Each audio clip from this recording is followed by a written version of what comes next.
Okay, Wednesday the 2nd, we are on our HIIT timer. So this is where you are going to want to look at your timers page, which is on the back of your workout schedule, and you're going to pick normal or advanced timer, okay? So the difference between those timers really is that the normal one is going to give you a set break between each round. The advanced timer is not, and the work is longer and the rest is shorter. So the advanced timer is harder, the normal timer is just kind of normal, but really, I mean, you can adjust the numbers to be any way that you want. So if you want to go for longer, but you're like, I'm just like short-winded today, you could do the normal timer and just lengthen the time, but still give yourself that rest in between. Or if you want to work on your stamina, you could go for the advanced timer and, you know, make it more of the times of the normal timer. So more like 20 to 30 seconds, you know, and then a little bit longer rest in the advanced timer, but you would continuously work. So anything that is written is all supposed to be customized to you and your fitness level. So everything I have here is a recommendation, okay? So again, especially with the timers, you know, if you've been with me for a while and you're like, oh, the advanced one is still too hard, but the normal one's getting easier, adjust it in a way that will give you a challenge and say, all right, well, let me work on this for a while, and then maybe my next step will be the advanced timer, all right? So we have plank tucks, rebounders, shoulder tap with jack, and bike crunches.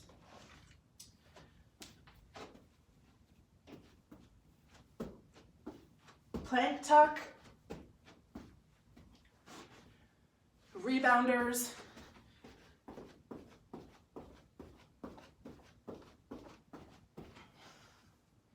shoulder tap with jack. I have to take my ring off.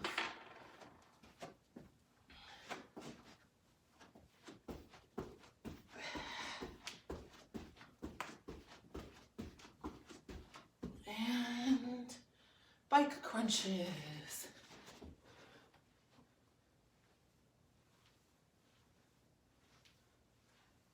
Okay, so as I mentioned, my wrist issue, so this one was very difficult. When I did this one, I had to use the chair, and it was like a really bad day. Even that was almost too hard for me. So I'm gonna try to show you a bunch of different options because maybe you have wrist issues, or if you're just looking for a little bit easier option, I will explain those to you. So plank tuck, you're gonna be in high plank position and you're gonna tuck your legs in and out, okay?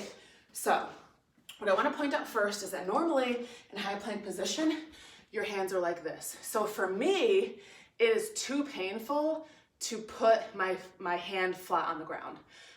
So what I do is like this, okay? So that helps me a lot, or depending on, you could do knuckles as well. So it's up to you. So you're gonna be in high plank position, which is shoulder, elbow, wrist in a stack, straight back, neutral spine, and you're up on your toes. This is high plank position. Your butt is not up here, your hips are not down there, you're neutral, okay? So you're gonna be, and you also wanna make sure that you're not out like this, or you're not like way under your body. You wanna be as neutral in everything as you can be, okay?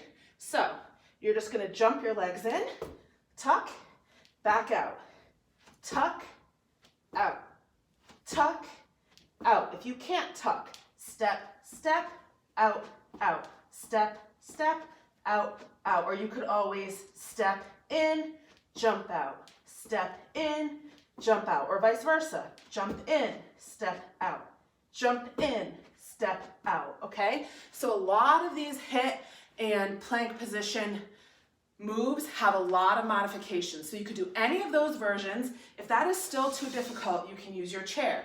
So this is what I was saying I was doing that day. I was up on my chair,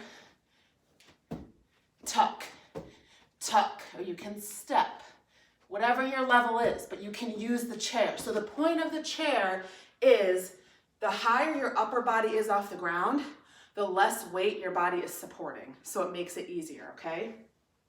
So that's your plank tuck. Your rebounders. If any of you play basketball, I feel like we did this drill to help us work on rebounding. So that's why I'm calling it a rebounder. I don't know what it's actually called, but you're basically gonna put your hands up over your head and you're gonna jump on your tippy toes. And I find for some reason that because I feel like what we used to do is we used to lower the hoops and we used to slap the backboard. So maybe that's why I do that. I don't know, but it also kind of gives you a little oomph. So this is what your rebounder looks like, okay? So you're on your tippy toes, your arms are up above your head, jump, jump, jump, jump, jump, jump, okay? If you can't jump for whatever reason, we can come up with something different for you, or if you can manage to just do like a slight jog without really like jumping or taking your feet off the ground too much, go ahead and just kind of run in place. That's fine. Shoulder tap with jack. So this one was, again, really hard for me because of the shift of the weight and all the movement, but I did this type of thing with my hands and it helped. So you're in high plank again. You're gonna do shoulder tap, which is touch opposite, gotta get my ponytail out of the way. Opposite hand, opposite shoulder. This is your shoulder tap. You're gonna add a jack. The jack is your feet in, out, okay? So this is advanced, okay? If you cannot manage both at the same time, you can do them separate. So you can do shoulder tap, jack, shoulder tap, jack, tap, tap, jack, okay? You could do just shoulder taps, just the jacks. If you have to go down to your knees, you can, again, pick just one or the other. Or actually, you really would just have to do shoulder taps. If you need the chair, same idea. Well, this is a little bit harder to hold, but there.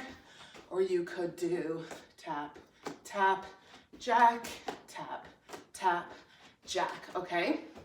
So I try my best to give you guys every variation and every modification I can think of, but sometimes I just miss them or I don't think of them. So anytime you think you can lift your body off, like your upper body, use a chair, or if you're doing like a squatting thing, you can use the chair.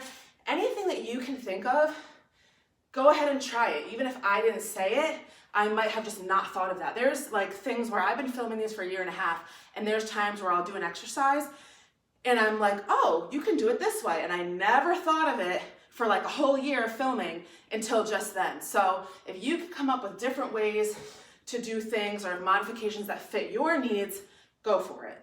And then we have bike crunches. So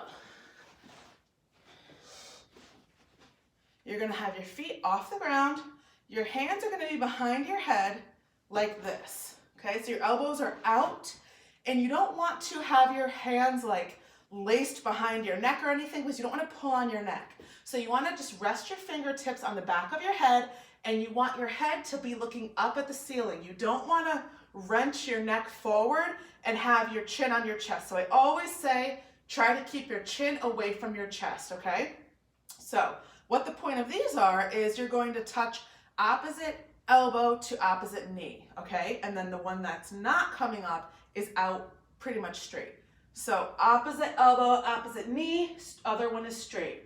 Opposite elbow, opposite knee, other one goes straight. So whatever leg is going out straight is still not touching the floor, okay? So you're just gonna keep rotating. Opposite, opposite, opposite, opposite. If you needed to make these easier, the faster you go, actually the easier it is. The slower and more isolated you do it, the harder it is. So if you're kind of just going like this, that actually takes a lot of the isolation off of your abs because you're continuously moving. So it's a little bit easier. If you go slower and you really hit that middle isolation, it's more difficult, okay? So that's one way that you can change it. If for some reason that's just really difficult for you, you could just kind of put your feet down and just do kind of like a twisted crunch, or even just reach opposite, okay? And that is all for Wednesday.